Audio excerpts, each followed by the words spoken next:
Hey everyone, welcome to Movies and Series Recap. In this video, I'm going to be doing a recap of the movie, Where the Crawdads Sing. I'm going to give you a quick rundown of the plot and anything else you need to know. So sit back, relax, and enjoy. Two boys cycling through the woods discovered a dead boy. Sheriff Jackson arrived and examined the dead body, which was that of Chase Andrews. Sheriff climbs the fire tower. Her fall from the tower appears to have been an accident. The doctor examines the report. Everyone in the bar is talking about Chase's death and her relationship with the Marsh girl, Kaya. Police visited Kaya's home. They searched Kaya.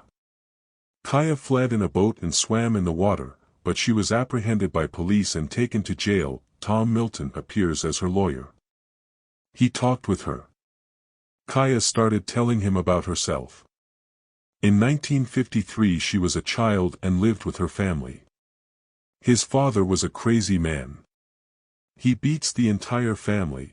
Kaya was playing in the boat. He arrived there and slapped Kaya. Tate, their neighbor, came in and stopped him. Her father slaps her mother. He beats her mother all night. Her mother left the house early in the morning. All of the family members left the house one by one. Kaya and her father remained there. Kaya left in her boat but was lost. Little Tate arrived there and rescued Kaya and brought her home. Kaya felt hungry, so she arrived at the store with her father. Purchased food from the store and left. Kaya is walking around the city. A man shows her the school she went into. Everyone makes fun of her appearance, and she runs from the school. Kaya received a letter from her mother. Her father took the letter, read it, and burned the letter. Kaya tried to stop him, but he burned the letter. Her father, Paul, burned everything that belonged to her mother. The next morning, Kaya was alone. Her father had also left. Kaya collects seashells, puts them in a bag, and sells them to a store. She bought food with that money. In the cell, Kaya received a bag sent by the storekeeper, in which there was a new dress.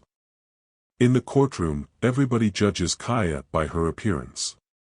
Tom explained the situation to Kaya in the cell. Kaya recalls her memories. 1962, when she was young. She met Tate after a long time, and Tate started to teach Kaya so that she could write letters to new publishers and publish her knowledge on different insects. They both learned together for weeks. Tate returns to shore to help his father, who asked him about his relationship with Kaya. The sheriff visited the store and inquired about Kaya.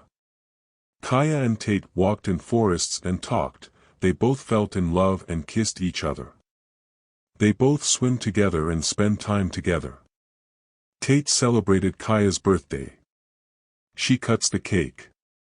They kissed each other and were going to make love, but Tate stopped and left the place. Tate visited Kaya and told her that he had found a job and that he was leaving the city. Kaya was angry but asked Tate to spend one more night with her. Tate kissed Kaya and left. When they awoke the next morning. In the courtroom, the police told the jury that they had a lack of evidence, so they were not sure if Kaya had murdered Chase or not. 1969 Kaya is on the beach reading a book when she notices Chase Andrews. She left for her house. She looked around and noticed that someone was photographing her house. She dashed to the store. The storekeeper told Kaya that she had to prove that it was her house. She bought some food and left. Chase followed her. He took her bag and offered her a ride, but Kay refused. She went to prove that it was her house and showed the documents in the department. Chase and Kaya spent time together and kissed each other. Chase brings Kaya to the fire tower. She sees her house from there. They both talked, and Chase left her home. In the court, proceedings are still going on. Kaya recalls her memories. Chase comes to Kaya's house to celebrate his job. They talked and made love. Kaya lost her virginity. Chase and Tate fight with each other, but the storekeeper stops them. Tate returns to Kaya. She was angry with him. Throws a stone at him. Tate apologized to Kaya, and they both talked. In the town, Kaya met Tate's fiancée. She was shocked, came home, and cried. Tate comes to Kaya, but she hides in the forest, and Tate leaves. Kaya had now enough money. She started renovating her house. Jody pays Kaya a visit and informs her about her family, as well as the death of her mother. Kaya was in the store. Chase also comes there. He stopped Kaya, but she left. He went to Kaya's home. He meets Kaya, they talk in anger. Chase slaps Kaya. In return, he grabbed Kaya and tried to rape her. She grabbed a stone, hit him, and ran. Court proceedings are still going on. Kaya was on her boat. Chase was looking for her, and when she returned home, everything was broken. Tate comes to Kaya and asks about her eye wound, but she doesn't reply. The shopkeeper also asked about eyes. Tate, the shopkeeper, and Jody come into the court. Court proceedings are still going on.